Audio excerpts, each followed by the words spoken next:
Yeah, honestly, this shot terrifies me. Look at that, you beat the pro. All right. Well, oh, actually, can you do my intro? Can you do it? Close enough. 1, 2, 3. Yeah, there you go. Yeah, now do it faster. There we go, intro. So we're here with Jake.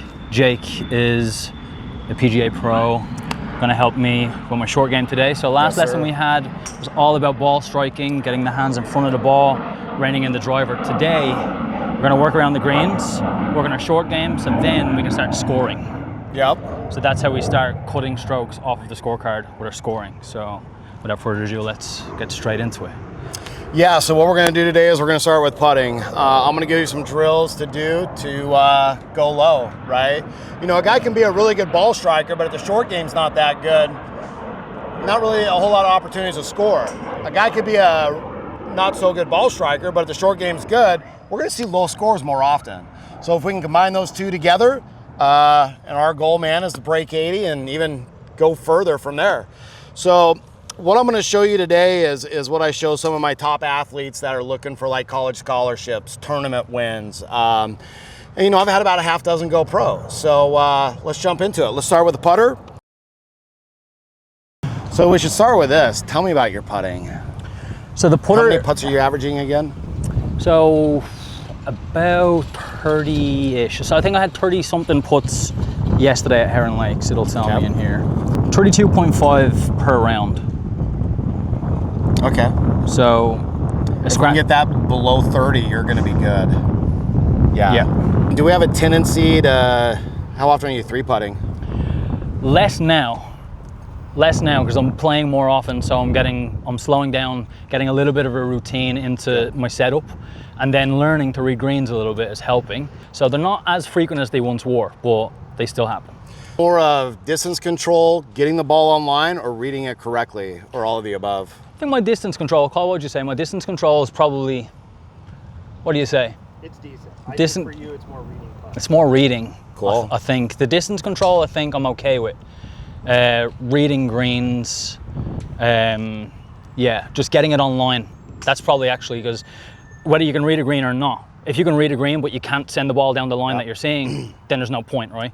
So I think the distance is okay, but it's about if I can see the line, am I hitting that line? Yeah. So I think yeah, I think that's where I'm at. So here's what I'm gonna do. I'm gonna take you just through your pre-round warm-up routine, and if I notice anything during this process, we'll address it, and then we'll get more into green reading. Sweet.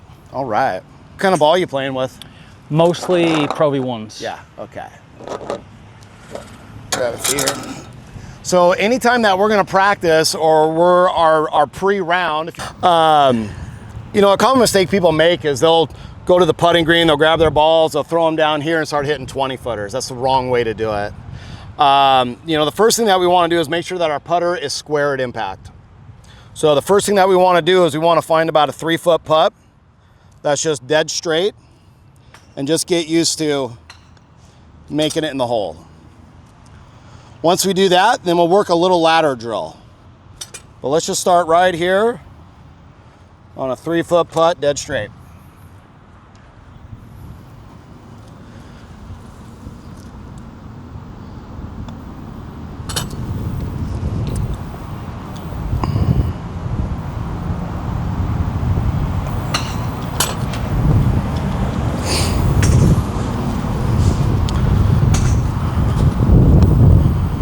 All right, let's do that one more time. I'd like to see a little bit more speed on that, but a good putt. There we go. It's more the speed we're looking for. Yeah, that's it right there. With a bit of confidence behind it. Yep. So, you know, once I make about a half dozen of these, I know my putter face is square. Also, you know, I'm getting a little bit of confidence. I see the ball go in the hole. My brain's getting used to see the ball go in the hole, so it just helps. So, you know, once I make about a half dozen of these, I know my putter face is square. Also, you know, I'm getting a little bit of confidence. I see the ball go in the hole. My brain's getting used to see the ball go in the hole, so it just helps. I don't care if you're playing the same golf course every day or other golf courses, green speeds change.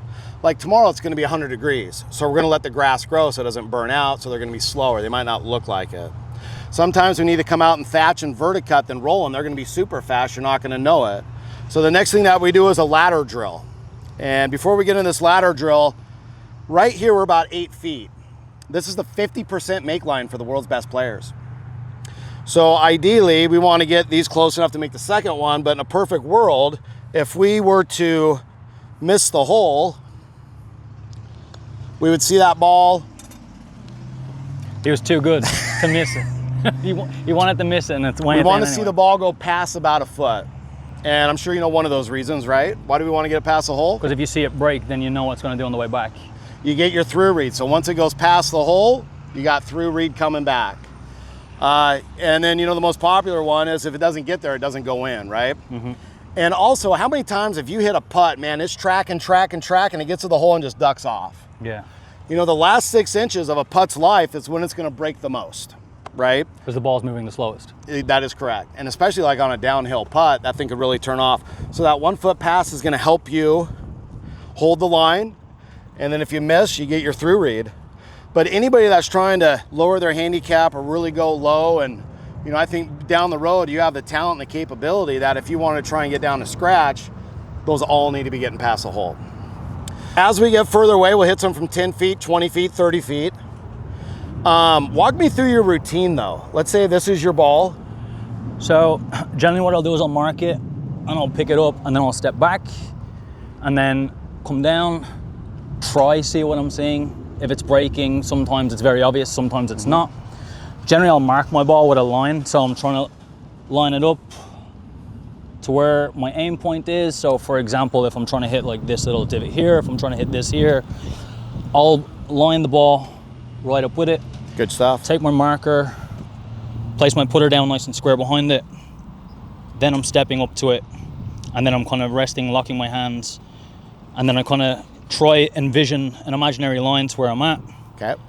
And then making sure my dominant eye is over the ball. And then as I'm coming back, making sure that the putter is square all the way through. Okay. Do you watch your putter? I watch the putter, not the ball. Interesting. Okay. Yeah, so if I'm like trying to hit this here, the eye is over the ball, then I know I'm set up, then I'm ignoring the ball, and then I'm watching the putter. Interesting. You know, you talk about club face control, and I think that's one of the things that we're trying to achieve on those 3 foot straight putts, and just kind of trusting that our putter is square. I find sometimes if people watch the putter, they start to look at it too much and they start to slow down and they lose that good rhythm and tempo. Mm-hmm. Do you ever find that happening? Sometimes. We get stuck and the ball doesn't get there at all, or do you find that's working for you? It's hard to know. Yeah.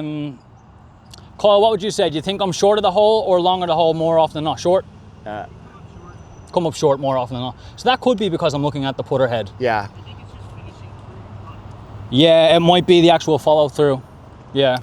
So to jump a little bit more into this, like I said, from 3 feet, just banging them in the back of the cup, and I used to look at my putter to make sure it was on the right path, and next thing you know, I slowed down, and all of a sudden I'm doing this. Yeah, and I just got it's wobbling back. So that'd be my only concern on that. Yeah, ignore the putter head and focus on the ball and see if it makes a difference. So I like what you said. You know, you use the line on the ball. You know, like TaylorMade has a.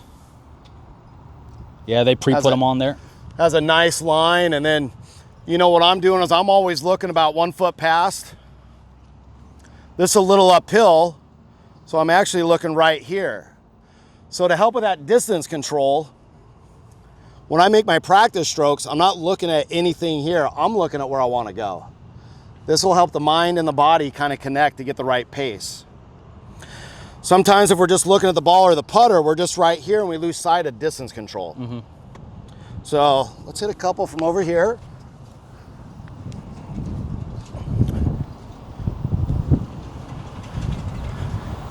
And I think this is a fairly straight putt. It's probably going to move a little bit this way. So I think your line is here, 1 foot past, maybe a little uphill. So when you take your practice strokes, your eyes are there.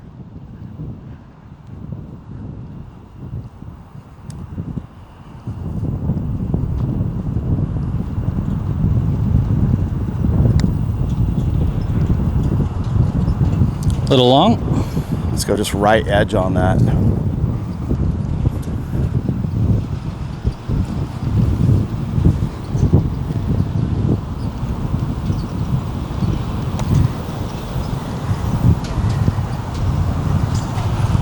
billiards. Knock that one in. Let's do it.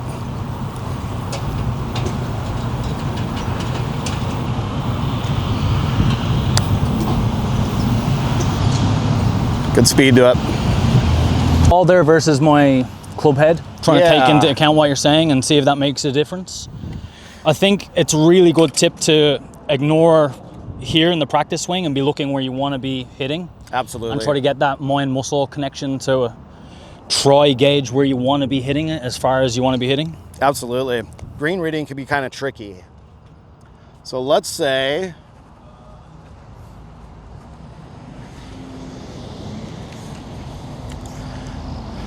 we're going to read this putt.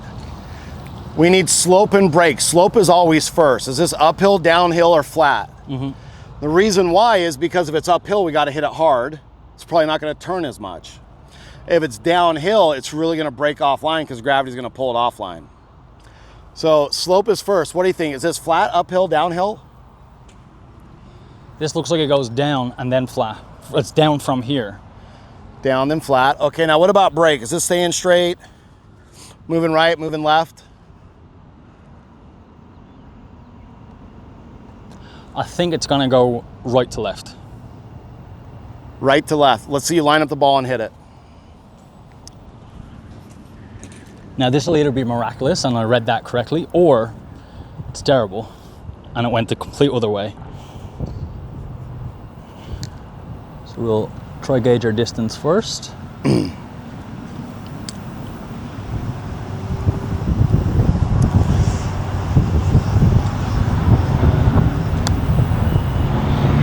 Too soft. So give the downhill too much respect.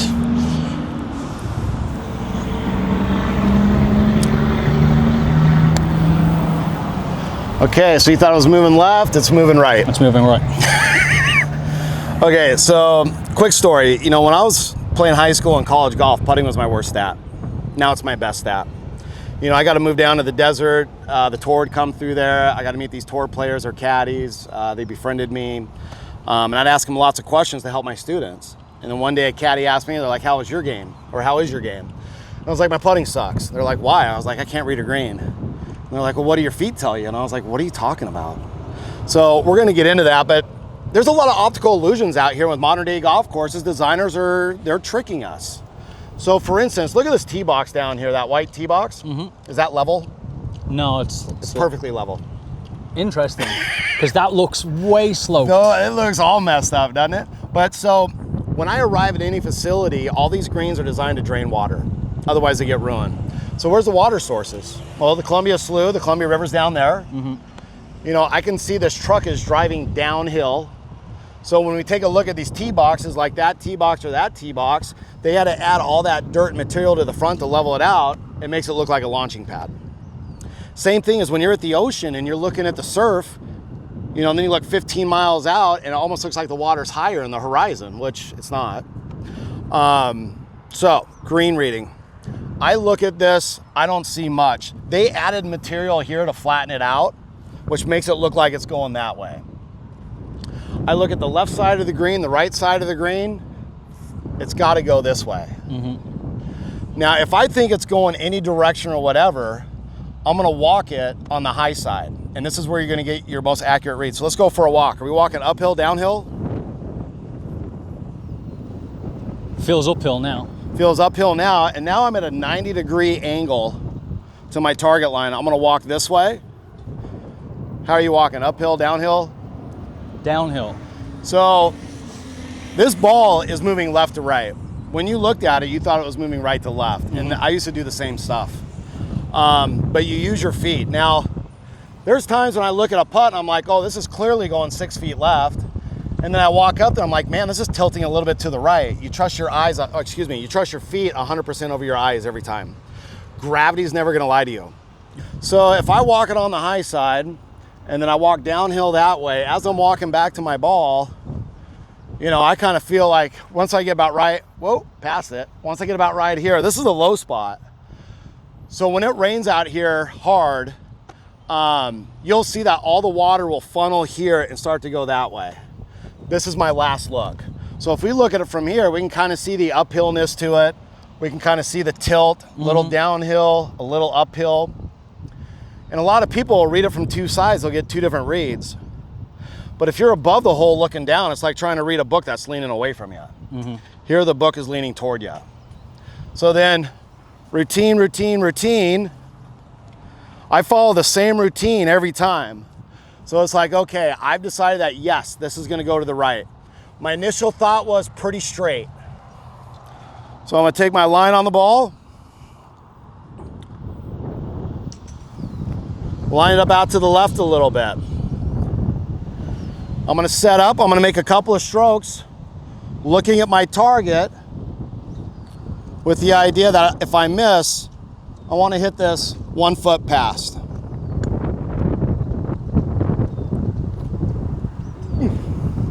I mean, in terms of lag putting, you're doing all right there. I mean, that's... You know, the best players are trying to hit it 1 foot past. Doesn't mean it works every time. Yeah.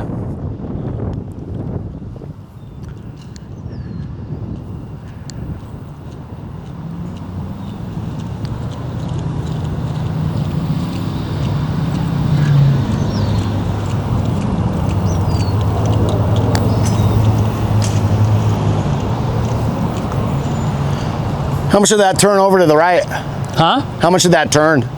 Not a whole lot until it got to the end. Yeah. Yeah, it was not that it was straight. I'm still putting it out to the left, but it didn't turn a lot until the very end.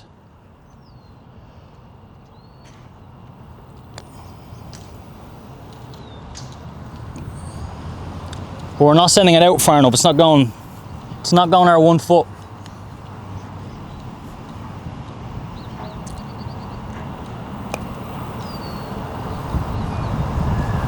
Good putt. You got your through read, and once again, that ball was kind of turning. That last 6 inches, I mean, it really turned off. Yeah. So you'll know it's going to go the opposite direction now, putting backwards. That is correct. You know, sometimes if it really takes a lot of break, it's going to try to hug the fall line, so it might not be as much break coming back. Yeah. But here's the advice I got for you. You know, your setup, your stroke looks pretty good. The ladder drill, I'd really work that ladder drill, just getting a foot past. Taking those practice strokes, you know, where do you want to hit it? So like, for instance, let's do this.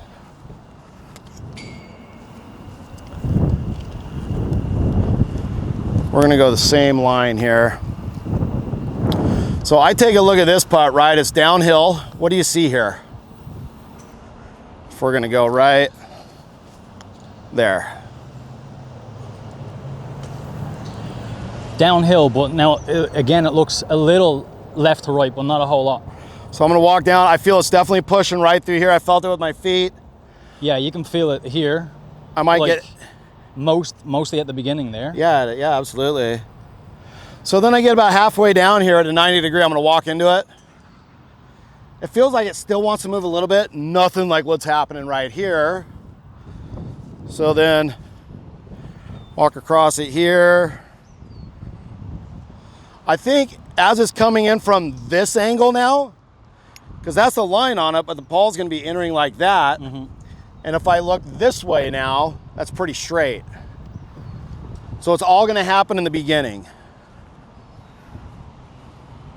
So as I take a look at this putt, I got my line. So my new target is right there, because the downhill is going to take it the rest of the way. I'm still trying to get my 1 foot past. A little firm.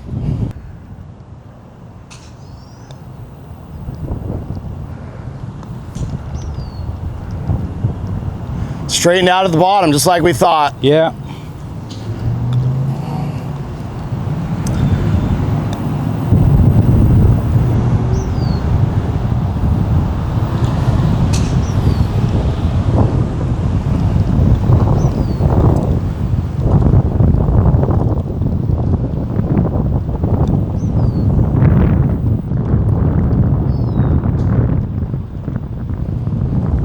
Good. All right. So now we're going back up the hill. We got to hit it much further. It's not going to take the break until the ball slows down. You can see here I got the peg, the second peg, my target quite a bit beyond. Be able to hit a little bit firmer.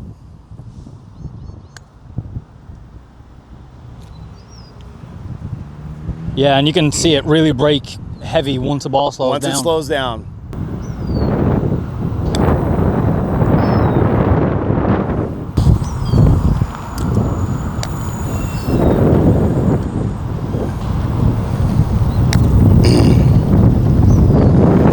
You're gonna work the ladder drill though.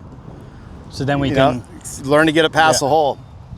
Now I want to talk about the last scenario, man. We've all been faced with it where it's like, man, I've got like the longest putt on the green, goes uphill, downhill, maybe breaks several different ways. And the first thing we start thinking to ourselves is, man, I hope I don't 3-putt this. Well, the sports psychology is if I do got an extremely difficult putt that's long with lots of movement, the first thing I tell myself is go ahead and 3-putt it. Just try to make the first one. And what's gonna happen is, you know, psychologically, we might be already a little tight and tentative because we are fearing the 3-putt. So the idea of really going for it, maybe we just get it around the hole. Sometimes we're gonna jack it by the hole like 10 feet and we're gonna 3-putt, but that's okay, we already said we can. But you know, 1 to 2% of the time, it's gonna hit the back of the cup and fall, which is kind of fun.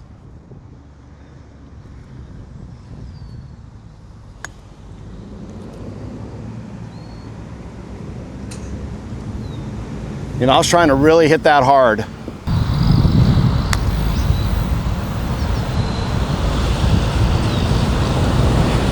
Oh!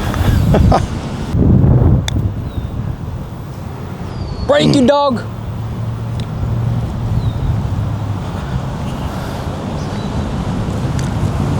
Now, a lot of times we were being really aggressive on this putt, and we still didn't get it there. You know, imagine if we weren't being aggressive, we'd probably be back there. Yeah, you're turning a 25 footer into now like another 16 versus bringing a 25 foot into like a 6 or 8 foot putt. Yep. So even if you 3-putt it, we've made that decision back there. Yeah. But at least you're giving an opportunity for a 2-putt. Absolutely. Yeah. So to do a little recap, like I said, start from 3 feet, just bang him in the back of the cup.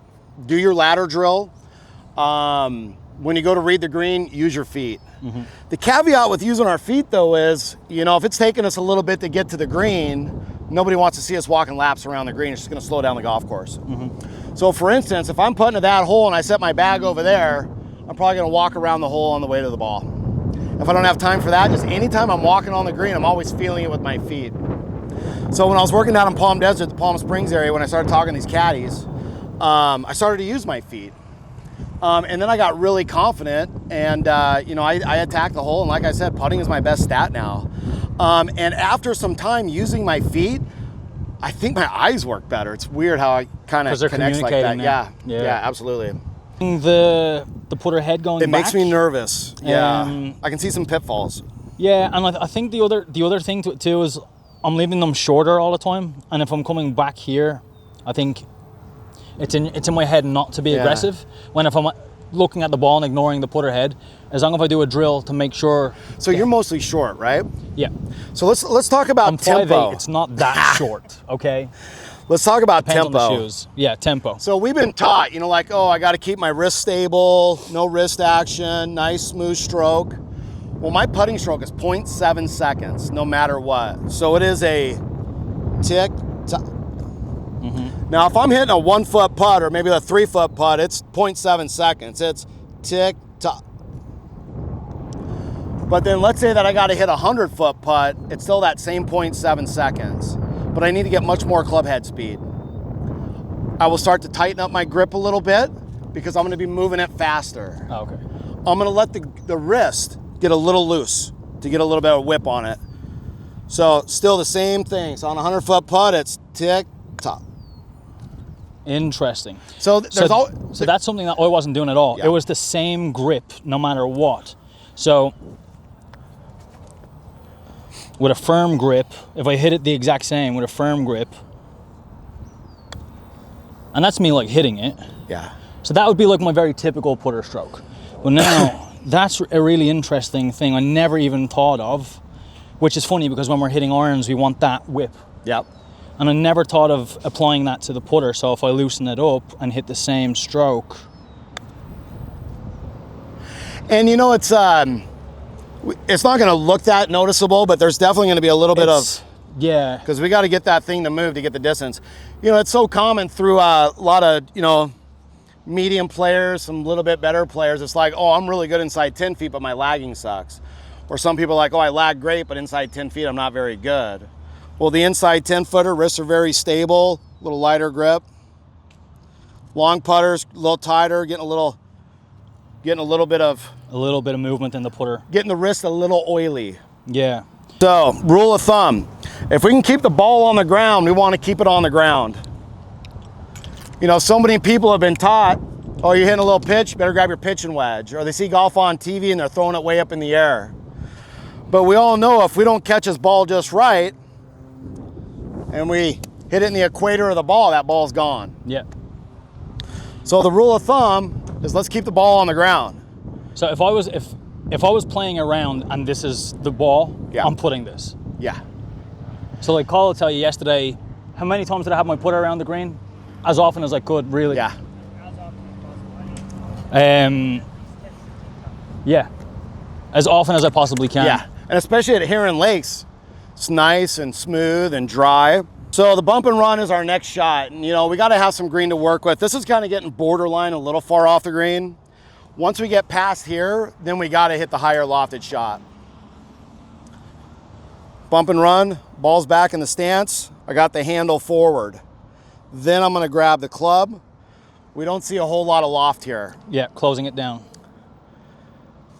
From here, just a straight putting stroke. Wrist, so this is like putting under 10 feet, right? There's no wrist action. Wrists are very stable. So you can see how stable my wrists stay. Ball gets on the ground, releases from there. Ball back in the stance. Lean the shaft. Wrist nice and stable. And a putter stroke. That's it. Look at that, you beat the pro. All right. Yeah, honestly, this shot terrifies me. What is it? Honestly, I don't know what it is. I feel more confident and comfortable nipping it on there with a wedge and it landing soft. Yeah. What the issue is, and Kyle will tell you this, the issue is there, if I hit 10 of those, 2 of them, on a good day, 2 of them are thinned, and as you said, yeah, they're flying. I'm losing the ball, and then here we go. So yeah, this is going to be about having another shot in the arsenal. So if the wedges aren't working, bump and run it. Yeah. Or if you have a bit of green to work with, bump and run it. And you're not in a position right now to take this to the golf course, you're not comfortable with it. But the more you practice it out here, it's going to start to be comfortable. Then you're going to be in a position where it's like, I'm ready to take this to the golf course. Nice shot.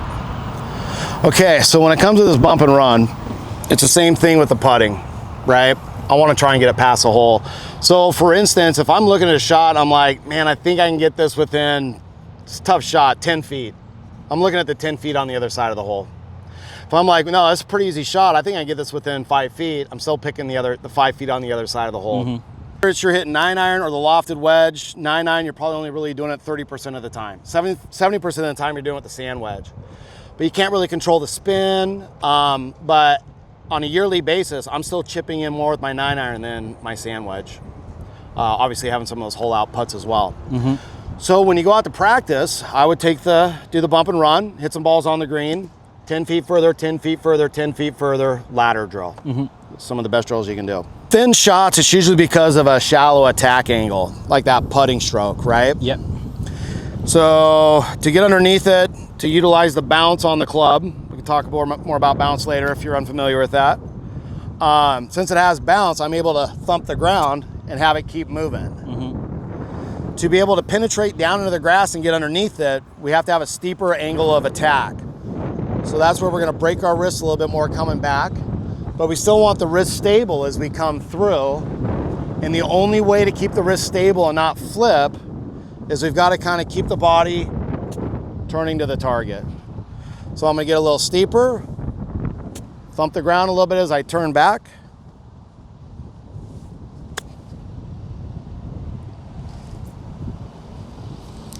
Nice. Ball stance is pretty similar.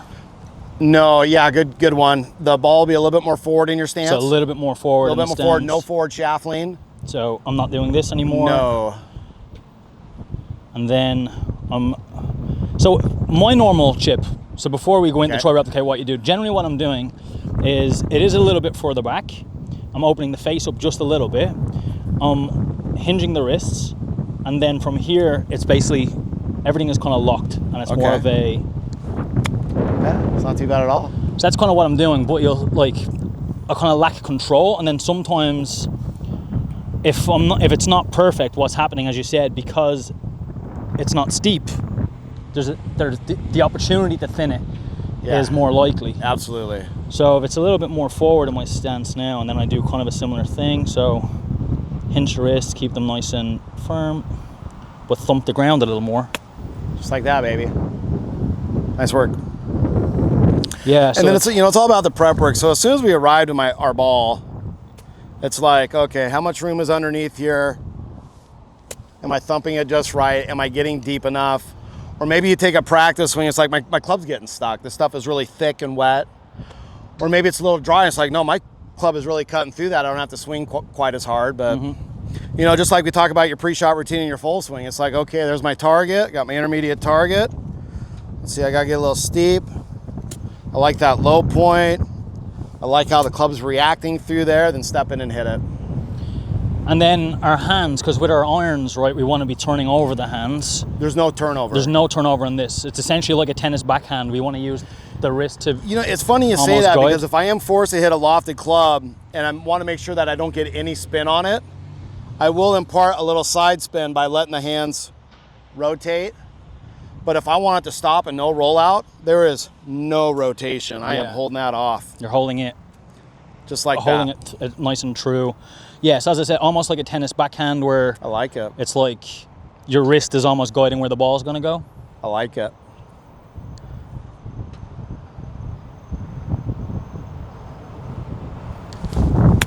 Nice work.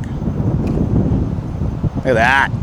Sat down. And that feels comfy too. It feels natural. Okay. You're again allowing the club, like we said with the irons, allowing the club to do the work for you. Yeah. It's just about that mechanic and reducing the opportunity to thin it. Yeah. If we can do that, Kyle will tell you. I can see him smiling back there because he sees how often I thin it. Great lesson today. Yeah, thank you as always. You got it. Should we go there? Yeah. I love it. You're getting good at it too. This beat goes stupid. Stupid.